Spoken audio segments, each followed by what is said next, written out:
আসসালামু আলাইকুম দর্শক, আজকে আমরা আমাদের খামারের একটা গরু হঠাৎ অসুস্থ হয়ে গেছে। একটা ফ্রিজিয়ান জার্সি বকনা বাছুর খুবই অসুস্থ। তো চলুন আপনারা গরুটা আমি তাপমাত্রাটা মাপবো এবং এর কি আসলে কি সমস্যা হয়েছে এটা আপনাদেরকে দেখাবো এবং এর ট্রিটমেন্ট কিভাবে দিবেন এটা আপনাদেরকে আমি জানাবো। তো আপনারা এই ভিডিওটা করার উদ্দেশ্য আপনারা এই ট্রিটমেন্টটা সম্পর্কে জানতে পারবেন। আপনার খামারে কোনো গরু যদি এরকম অসুস্থ হয় আপনারা এখান থেকে চিকিৎসা দিতে পারবেন। দর্শক আসুন আপনারা আমাদের সঙ্গে থাকুন। তো এখন শুরুতে আমরা গরুটার তাপমাত্রাটা মাপবো।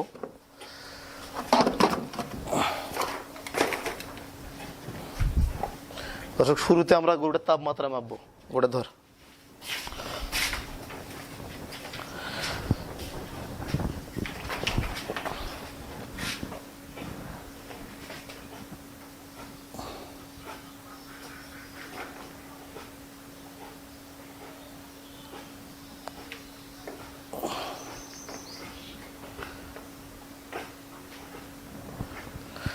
আপনারা জানেন বর্তমান শীত চলে যাওয়ার কারণে গরম আসছে হঠাৎ, আর মশা মাছির উপদ্রব বেশি, আবহাওয়া চেঞ্জ হওয়ার কারণে এই সমস্যাটা দেখা যাচ্ছে। দর্শক এই গরুর কোনো সমস্যাই নাই, হালকা একটা সমস্যা, জ্বর, প্রচুর জ্বর আসছে হঠাৎ।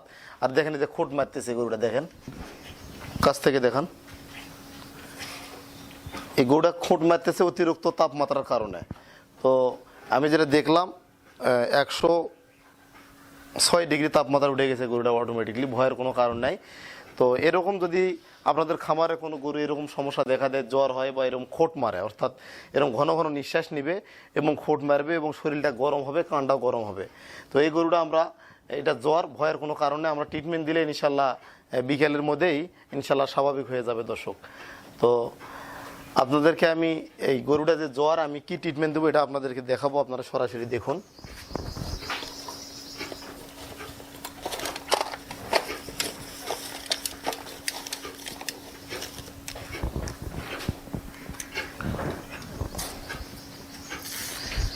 দর্শক শুরুতে আমরা একটা ইনজেকশন করব, দেখেন অ্যালারভেট ইনজেকশন, এটা অ্যান্টিহিস্টামিন ইনজেকশন। যে কোনো রোগের ক্ষেত্রে আমরা অ্যান্টিহিস্টামিন ইনজেকশনটা আগে দিয়ে দেবো। তো গরুটার বডি ওয়েট অনুযায়ী মোটামুটি লাইভ ওয়েট 120 কেজি হবে। আমরা এটাতে মোটামুটি 6 থেকে 7 সিসি দেবো অ্যান্টিহিস্টামিন ইনজেকশন। আর অবশ্যই দেখতে হবে যাতে হাওয়া যাতে না থাকে, হাওয়া যাতে না থাকে।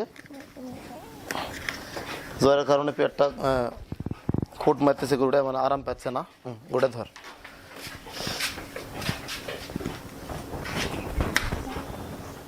গভীর মাংসপেশিতে আমরা ইনজেকশনটা দেবো, অ্যান্টিহিস্টামিন প্রথমে দেবো। এটা দিলাম, এটা দেওয়ার পরে আমরা যেটা করব আপনারা দেখতে পাচ্ছেন ট্রাইজন ভেট ইনজেকশন, এটা 1 গ্রাম, বাছুর গরু যার কারণে আমরা এটা 1 গ্রাম দেবো। চাইলে আপনারা অন্য অ্যান্টিবায়োটিক দিয়েও করতে পারেন, কিন্তু আমি যেহেতু রিস্ক নিলাম না, ভালো মানে ট্রাই করলাম। ট্রাইজন ভেট সেফটি একজন ইনজেকশন অ্যান্টিবায়োটিক, এটাতে পাউডার আছে, পাউডারটা আমরা গুলিয়ে নেব।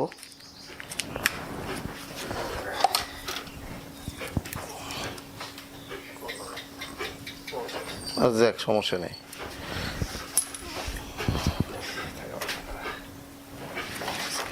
গরুটা অতিরিক্ত জ্বরের কারণে শরীরটা খুব দুর্বল হয়ে গেছে। দর্শক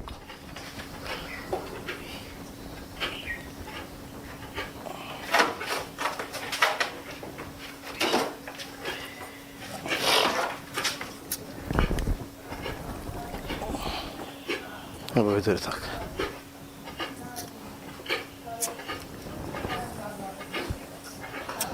দর্শক এই যে গ্যাসটা বের করে দিলাম, ট্রাইজন ভেট ইনজেকশনটা আমি 1 গ্রামে যে গভীর মাংসপেশিতে করে দিলাম, আপনারা দেখতে পাচ্ছেন। তো এখন আমরা আরেকটা কাজ করব, এই যে আপনার কেটোয়ে ট্যাবলেট, এটা জ্বর এবং ব্যথানাশক। প্রথমে অ্যান্টিবায়োটিক করলাম, আমরা অ্যান্টিহিস্টামিন করলাম, এখন আমরা মাথায় পানি দেব এবং পাশাপাশি গরুটার মাথায় পানি দেবো, পাশাপাশি এই ট্যাবলেটটা খাওয়াবো। আর পুনরায় এই ডোজটা 24 ঘন্টা পর আরেকবার করতে হবে, ইনশাল্লাহ গরুটা স্বাভাবিক হয়ে যাবে। অতিরিক্ত তাপমাত্রা হয়ে গেছে।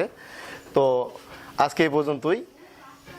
ম্যালেরিয়ার জ্বর বা এফিমেরাল ফিভার হলে কী ট্রিটমেন্ট এবং কী ধরনের ওষুধ দিয়ে চিকিৎসা আপনারা করবেন এই বিষয়টা আপনাদেরকে তুলে ধরার চেষ্টা করলাম দর্শক। তো আমাদের চ্যানেলটি সাবস্ক্রাইব করবেন আর ভিডিওটি শেয়ার করে ছড়িয়ে দিবেন যাতে করে নিয়মিত এই ধরনের ভিডিও পান। আজকে এই পর্যন্ত, আসসালামু আলাইকুম।